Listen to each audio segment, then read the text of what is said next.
Hi everyone, it's Catheliya, and today I'm talking about a very sensitive subject for me, and that is the subject of my brother,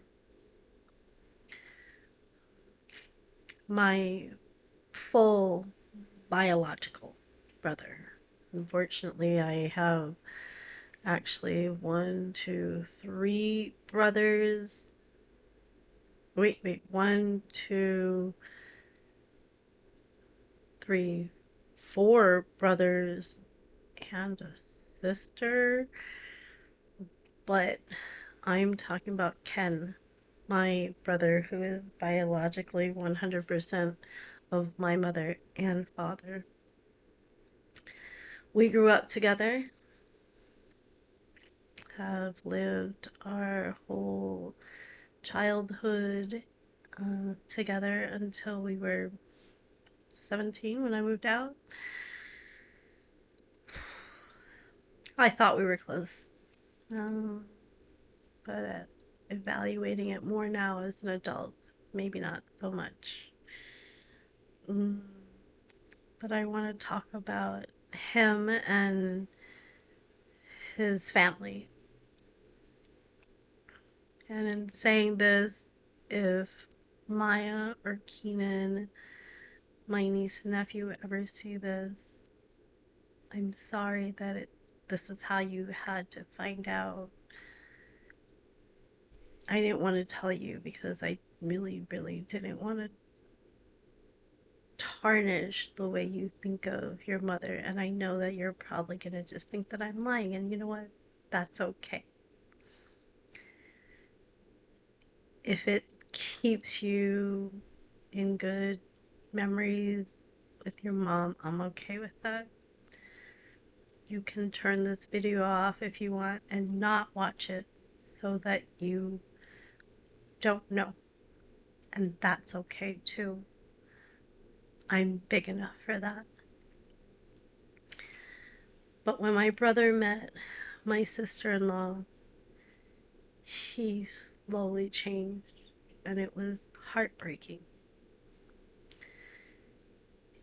And then he became this weird person who I didn't even recognize at first that they were slowly trying to take money from me because I'm just a giving person. And like he would say, "Oh, hey, can I have 20 bucks here, 20 bucks there? Can you help me with this? Can you move in with me and pay half the rent? We're three people. Why am I paying half the rent?" I honestly didn't even think about it until after the fact when my friends were like, "Why are you paying half the rent when there are three people?" I'm like, I don't know. I all of these things just kept on accumulating and accumulating, and at one point I was like, I'm sorry, I can't help you anymore. And I moved out, and then they moved to Vegas, and I guess my sister-in-law saw another opportunity because I was laid off and available, and she was like asking for help for me to come and take care of Maya and so that she could find work. And I was like, I told my brother, she's going to do the same thing. Once she finds work, she's going to kick me out and say all these mean things. And he said she was better. And unfortunately, what I said happened. And it was heartbreaking. I loved hanging out with my niece. Maya. It was one of the best times I ever had. But I couldn't see the destruction. I couldn't allow her to keep on doing what she was doing. That last day before I left, she stood in front of the apartment door open and just started saying all these lies about me. And I was like, wow. I was just so shocked and confused that I didn't even know how to respond. So I didn't.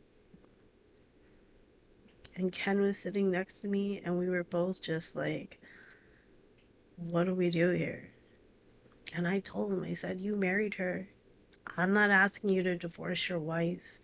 I'm not asking you to tear apart your family.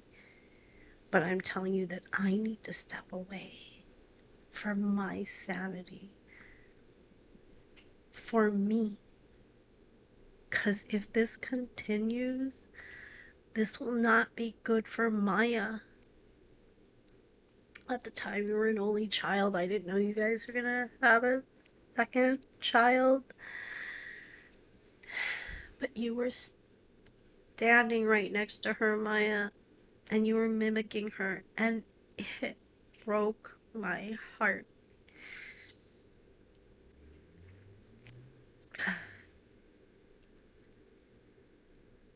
For a parent to teach a child that, I just couldn't comprehend.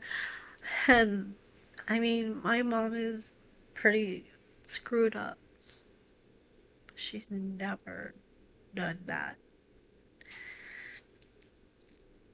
And if I ever had children, I would never do that to a child. That is so harmful and just teaching such bad behavior. I couldn't allow it. I had to leave because I needed you guys to have a peaceful household.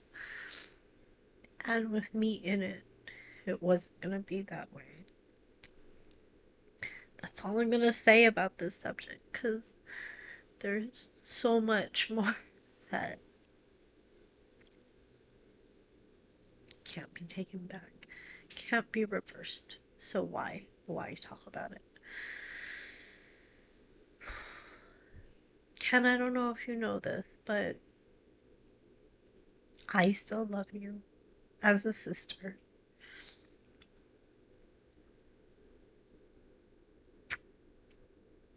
And Maya, you are always, always in my heart. And Keenan, I'm so sorry that I never got to meet you.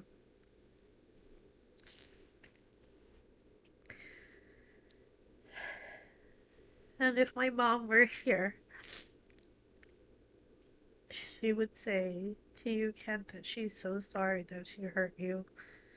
I don't know some of the things she did to you, because I don't know them all either. You don't know what she did to me. But I've been able to forgive her because no matter what, she's our mother. I think you should forgive her too. Somewhere in your heart, you have to know that's the right thing. But it's up to you, not up to me. So, to my family that I never see, I love you. I wish you the best in your life.